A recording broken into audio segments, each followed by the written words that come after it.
When we talk about criticism, is it innate? I would say that there are sets of people that are more vulnerable to criticism. And number one, they are the perfectionists.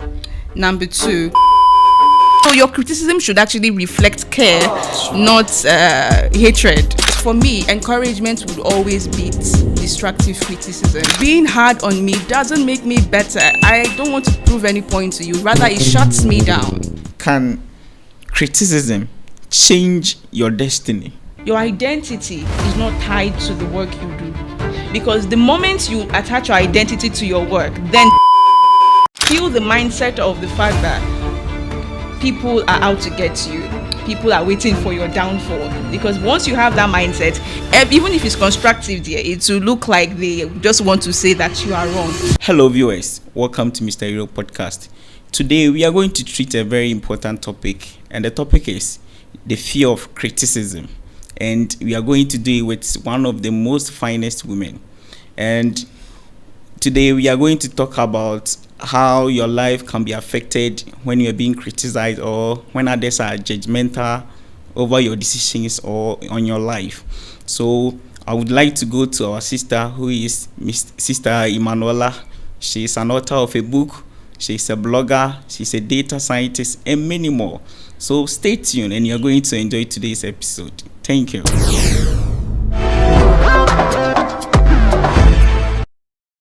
Hello viewers, welcome back.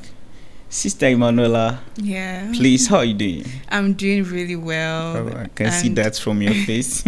I am certainly glad to be here. It's an honor to be here, actually. Oh, thank you. Thank you for honoring our invitation as well. And thank you for Sure. inviting me. Oh, that's nice. Yeah. So how is life treating you? Life is treating me well. I mean, they say when life throws lemons at you, you make lemonade out of it. So that's literally what I'm doing with life. Oh, that's nice. That's nice.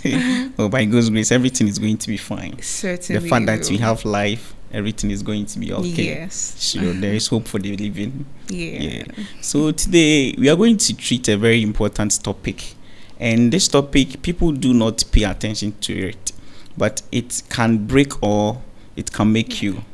So the topic is fear of criticism, and you being a data scientist at the same time, owner of an academy, woman of influence, right? Yes. Yeah. At the same time, you are the, what do you call it?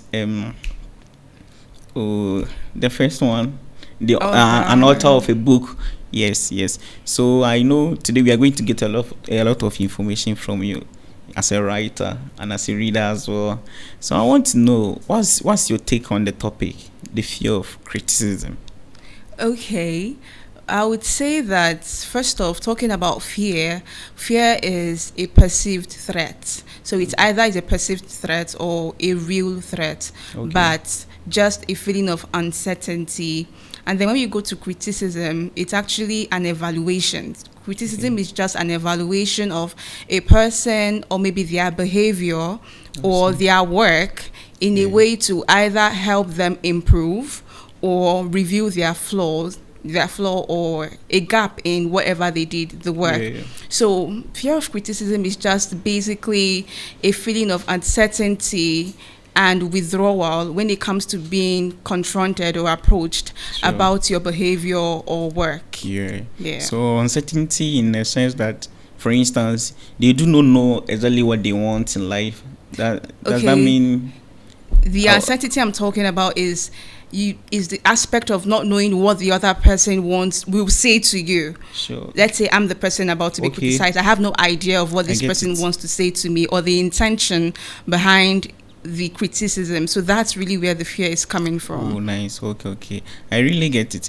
But can you recall a day that you were being criticized and it affected your decision? Oh, yes. I can remember one vividly. I always even tell the story.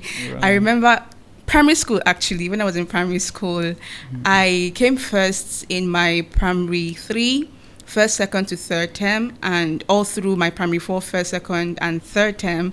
And in my primary 5, I think first time I came third. And then a teacher of mine told me how the mighty has fallen. Wow. I can remember the picture. I can remember the position. Every It was terrible. And I cried for days.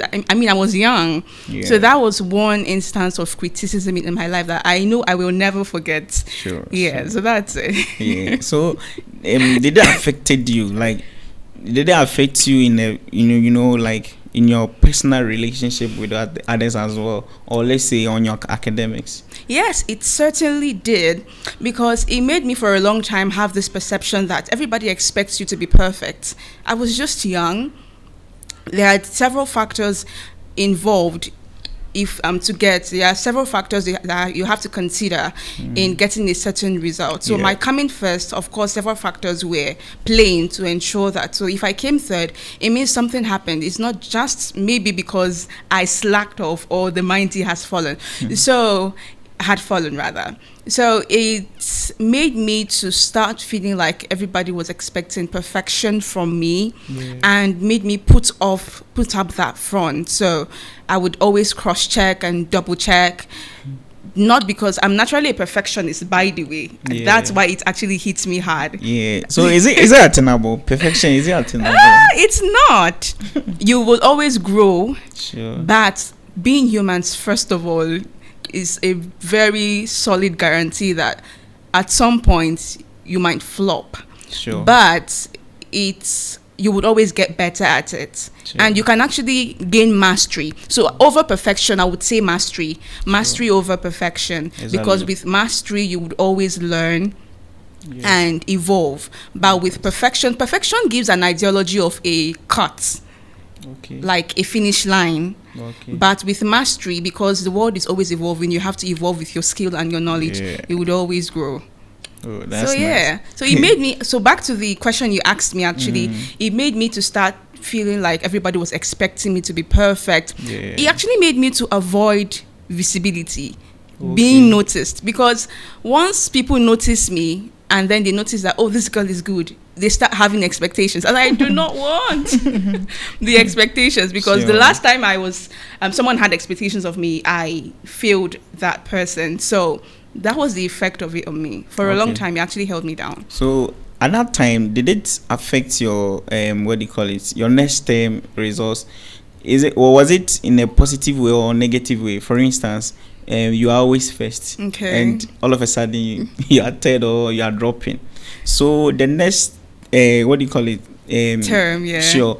Did you like? Was there a positive impact? Okay. Whereby people were saying, okay, you are trying to prove to us you're good, but all of a sudden you are dropping. Did it encourage you to do more, or it affected you as you were journey on your academics? I really love this question because I believe that criticism, destructive criticism, actually, because we have constructive criticism and destructive criticism. Yeah. So destructive criticism doesn't motivate me, and there are a lot of people that I know that it doesn't motivate. There's this ideology that when you tell the person you should have done better and all of that, or you lash at the person, Yeah. telling the person that you expect more in a very harsh way, then it will make the person to somehow want to prove you right, or Yes. prove your assumption of being a failure wrong, and want to do more. But it doesn't work like that for me. It does I not see. work like that for me. So being hard on me doesn't make me better. I don't want to prove any point to you, rather it shuts me down. So I came third in the first term, and then the second term I came second, but it wasn't because of the talk. The talk had no effect, because for me, encouragement would always beat destructive criticism. Okay. I'm very sensitive to words. That's why I can't even remember the exact lines up until now. So it did nothing about building me. But if you had called me aside and talked to me, well, you've been doing well, but this particular term you dropped. What happened? Let's What fix happened? it. Yeah, let's fix it. Don't worry, you can do better. I know you have it in you. So maybe you were playing so much last term. Let's say I told her, oh, I wasn't so serious with my book last term. So she can say, that is constructive criticism. Yeah. Oh, I think the reason is because you were not so serious, like you said. Maybe this time around you can change your reading style. Maybe your reading style last time. That one. Oh my goodness, I would really love you, and I would really be so motivated to do well. Yeah. But how the mighty has fallen, the kind that pulls you down, it doesn't motivate me in any way. It doesn't. Yes. And that's very true. I recall one, and I think way back in level 100, I used to teach people for this topic, what do you call it, for this subject, critical thinking in University of Ghana. And you see, I taught them, the results came. Everybody, they are getting C's, and that course, when you get D, you're gone. So they were getting their C's and everything, B, they are gone. And they were like, oh, Mr. Hero there, oh, don't you? So everybody was, like they were so in love to see my results. Yeah. And then the results came, I checked, and I got an E. Oh my goodness. Guys, all the guys Wow. all the guys were discouraged. And they were like, wow. And they started, you are behaving as if you've been teaching, and so me, it affected me positively. Okay. That changed my, story on campus. From there, I did no joke with my book till now. So what actually happened? I know that when you teach, you learn more. Yeah. Or is it different for you? Sure. So actually, if I try to use that one to justify it, they don't want to understand. But like, I did an assignment and that was not recorded. Okay. And some things, but all the same, if I did well in the exams, you would have covered up at least a C. Yes. But Okay. for me, I took it to be, something positive. Okay. But many people do not have that courage Yeah. to, take that criticism as something good.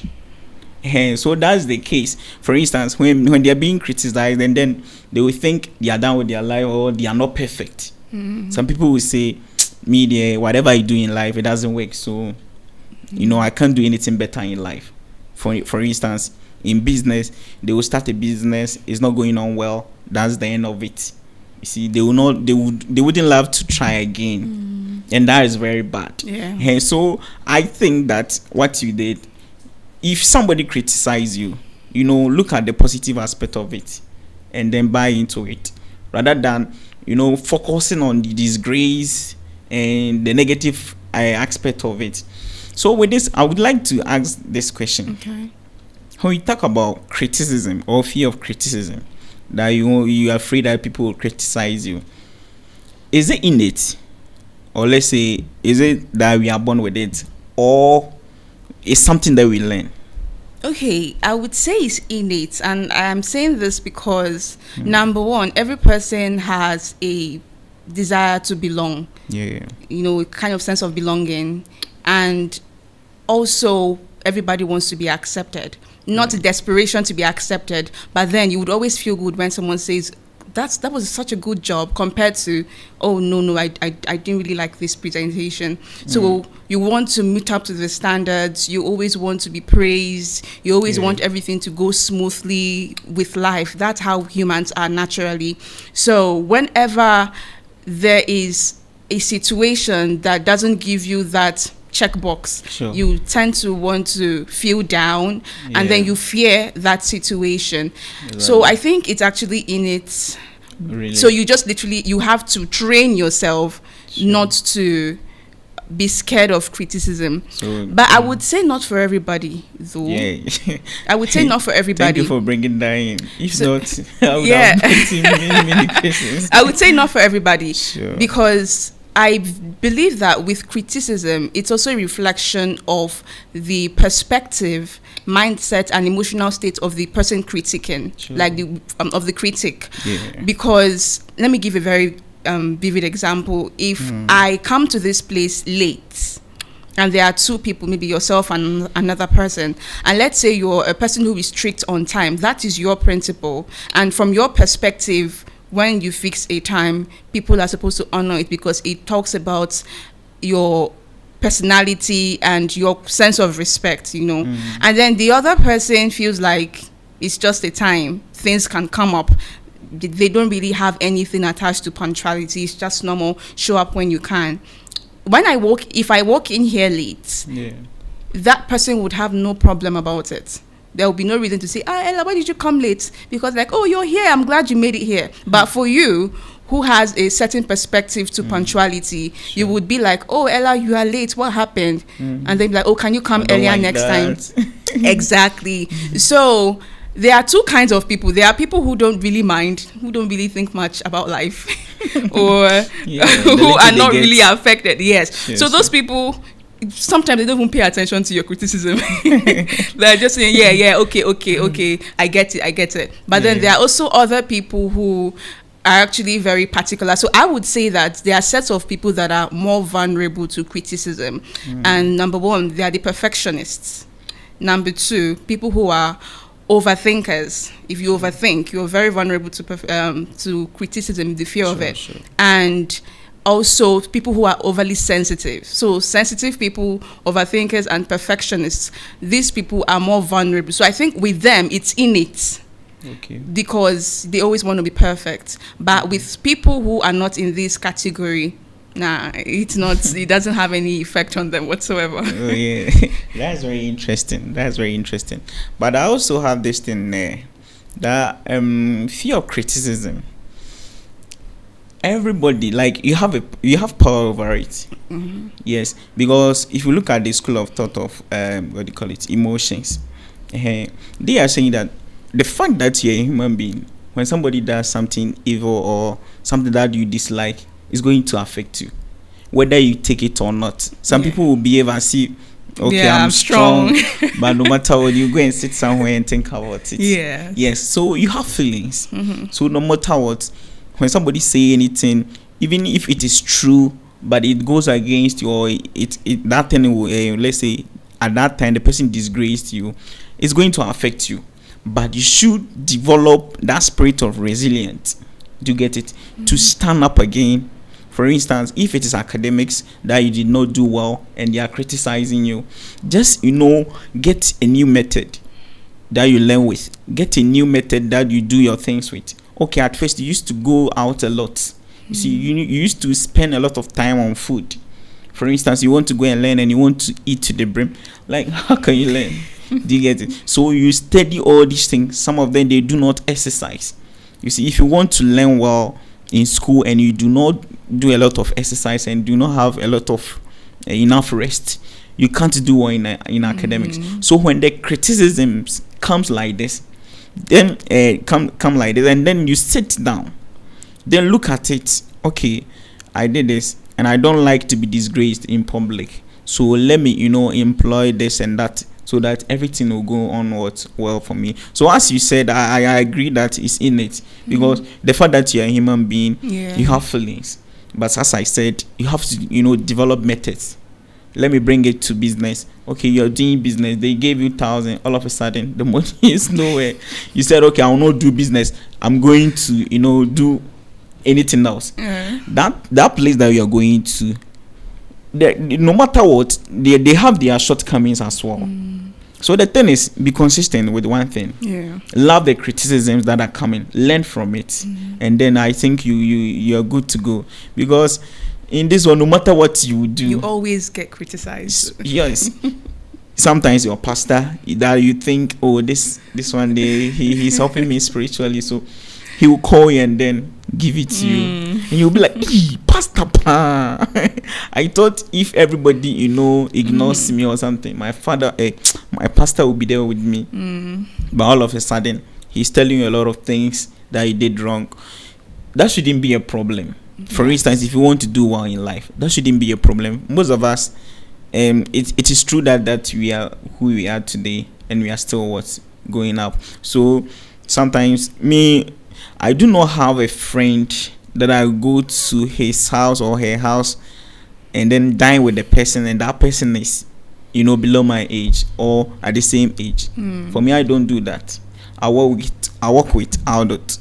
You see, with that, they are going to criticize you. You're not going to be comfortable. Like, no, you won't be comfortable.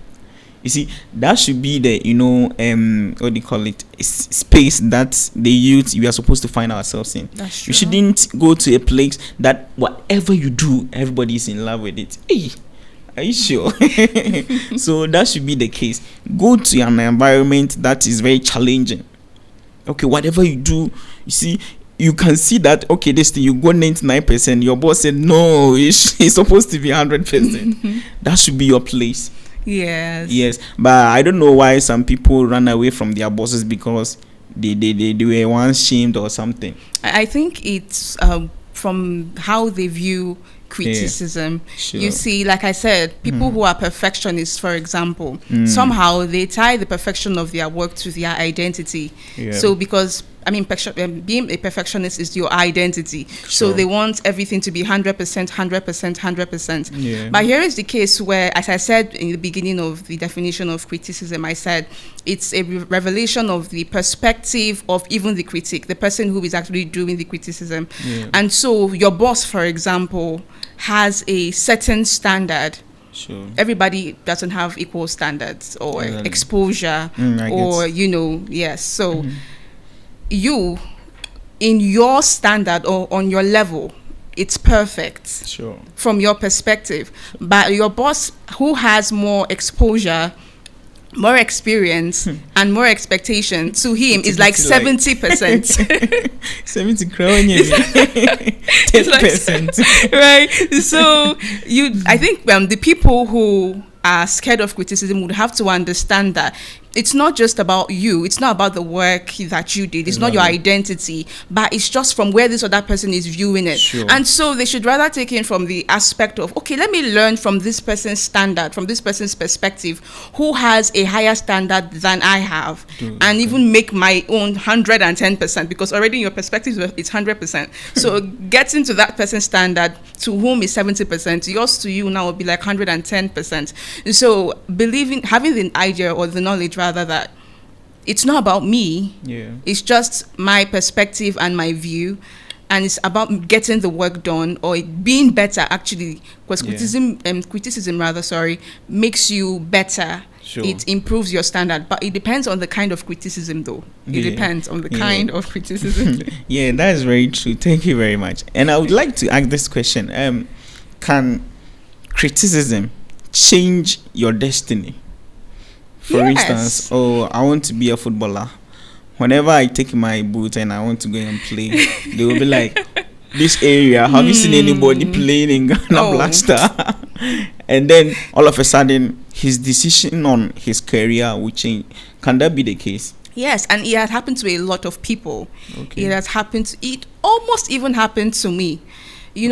Sometimes people don't realize the weight of words. As I said, everybody wants to have a sense of belonging. Sure. And wants to have, that you did well. So sometimes people leave criticizing the behavior or the work or the thing done and go ahead to criticize the person doing it. Okay. So there's a difference between, this work you did, it's very shallow, you didn't really do so much research. So I think you should rather go back and do more research on it to make it better for your presentation. There's a difference between that and you don't even have any sense. Every time I give you work, you always do shabby things. It's just very substandard. Is that how you think? So there's the same delivery as per the intent, but the presentation or delivery is different. Sure, exactly. Because one is constructive, one is destructive. So people who experience or who have experienced destructive criticism, the tendency of them veering off or going away from that path of destiny is very high, and it has happened to a lot of people. Sometimes when you watch these shows, cooking shows or singing competitions, and you hear some judges, honestly, I know that when you are there, you've had that you've had that experience. You expect a certain standard. Like I said, it's based on the person's perspective and view and experience. But the way they talk to the kids or the people who are trying to get to that point, it's very aggravating, very annoying. Because you, at some point, you were like that. It took experience, it took learning, failing, and doing it again for you to get to that point. But then sometimes they talk down on them in a way that will make them feel like you don't even have the talent. You shouldn't even waste your... Some people even go as far as saying, this is not your path of destiny. This is not something you should be doing. You should just do something else. Now, it's a kind of criticism. Sure. But that one, it affects the identity of the person, because the person begins to feel like, oh, it looks like this thing is not my calling, or it's not something I can do, no matter how much I try to do it. So I should just leave it. So a lot of people really have veered off from their path of destiny because of criticism. Wow, that's amazing. So with that, can they still come back? Yes, they can. They can. So I personally believe this is the reason why I don't really allow criticism be the fuel behind my doing better. I personally believe that before you do anything, you must have a sense of purpose behind it. A very strong reason. If you don't have strong reasons behind why you do things, you would easily be pulled out from what you are doing. Sure. So let's say I'm not best at what I do yet. I'm a chef. I went to culinary school though. Oh, nice. So let's say I'm not best at what I am doing, but I want exposure. I want to learn. Sure. I want to get access to people who are best at it to learn from them. So I go for a competition. Okay. I must first know the reason why I am cooking, why I love cooking, why I want to cook. So much so that the opinion of the other person has no effect on my decision. Exactly. I actually did a video shared a video like that today. Yes. Sorry, that's amazing. I did. So I don't believe that this is for me. The criticism should be the reason why you want to do better. You should already have it in you that this dream of mine has to be perfect. It has to go to its master point to be, fantastic. So this criticism is just showing me the angle that I have to work on to gain mastery in this area or in this field. Sure. Because if you always change based on criticism, it means that by the time you tell me that you can't even cook, this is not your destiny, I would change because that's your opinion. Yes. And so me taking what you said, I should just leave this, I would leave. Yeah, I understand. Okay, that's very nice. But I'm very more concerned about now, this generation, the kids. Okay. You see, most of the kids are exposed to the social medias. So, with that, for instance, somebody wants to be a singer or a musician, and then let's say the person is very, let's say 10 years or 12 years, they are not well built in their minds, and somebody criticize them and say, okay, this if you are trying to be a gospel musician, it will take you years for you to get money. Or for instance, the other side, if you're doing secular music too, they will tell you it's very demonic. Yeah. So with this, look at the age of 10 years, how would this child be able to overcome these criticisms and then still going in like for all that he or she wants? If let's say it's about music, dance, or whatever. Okay. So with this exposure to the social media and stuff, are you sure our kids will be able to stand these criticisms and stuff? Social media has a lot of advantages and also a lot of disadvantages. Exactly. You can even make a video. It's not even a competition. You're just singing and you just felt like recording, and then you post it online, and that makes it open to everybody's opinion. And then you can hear somebody say you are sounding like a duck, and then you can get discouraged and not want to do it anymore. But somebody said, my work it has no problem. The problem is in the comment section. But somehow, the problem is the comment section. Brings the views. You see that? So sometimes I think about the young ones. Who can't handle it. Charlie, they'll easily give up. So sometimes I'm more concerned about them. So with that, what do you have to say? Would you say that their parents should get involved when it comes to their social media handles and stuff, so that on these things they would at least sit them down, tell them that they are just sharing their opinion. Just imagine the person is a pastor. There is no way he's going to support a secular musician. Let's say the person can even be a pastor and still criticize you if you want to be a gospel musician. And tell you that look at the singers in the church, nobody has traveled with singing. concentrate on your education, concentrate on this, and then all of a sudden you will get discouraged, because the thing is, it is coming from a strong source. Yeah. Do you get it? Okay, my somebody is a pastor and he's telling me that I shouldn't be a gospel musician. Like, it sounds perfect. Yeah, sure. So are you saying that their parents and their guidance, like, they should get involved in their social media handles? First off, I would say, I mentioned earlier, you must have a strong reason for doing something. Sure. Because that's... But they are kids. Yes, they are kids. They are not well built in their minds. Yes, they are not well built in their minds. I'll get to that point. Okay. But first off, a strong reason. Then secondly, with the involvement of the parents, I would say it's not necessarily going to their social media to check, but you should train them on that already. Okay. So you give them room to express themselves. And then also, parents actually are a set of persons that have made people more susceptible to fear of criticism. Okay. Because, for example, for every single thing you get scolded, you just broke a plate, it slipped from your hand, and the next thing is, Kofi, come here. The door is locked and you are caned for breaking a plate. Oh. Your slippers just cut and it was just bought let's say 2 days ago. Kofi, do you think I plug money from trees? Come here. The person gets skinned. That in itself is building fear. Yeah, already. Yes. From the house. Exactly. So sometimes these things, they start from home. Sure. Because what is fear? Fear is like a perceived, in this aspect, is like a perceived threat. But for you to perceive that threat, it means that you must have experienced it before, because it's all memory. It's all mind game. Yeah. So it's in your memory that when you don't do something right, there's a repercussion, and it's really extreme. Sure. And so you get scared of making mistakes or doing things maybe not 100% right. So I think parents can actually help their children by giving them an open forum. And when they, let's say, cane them or correct them, let them know the reason behind the correction. Yeah. It's not just about the correction, but let them know the reason.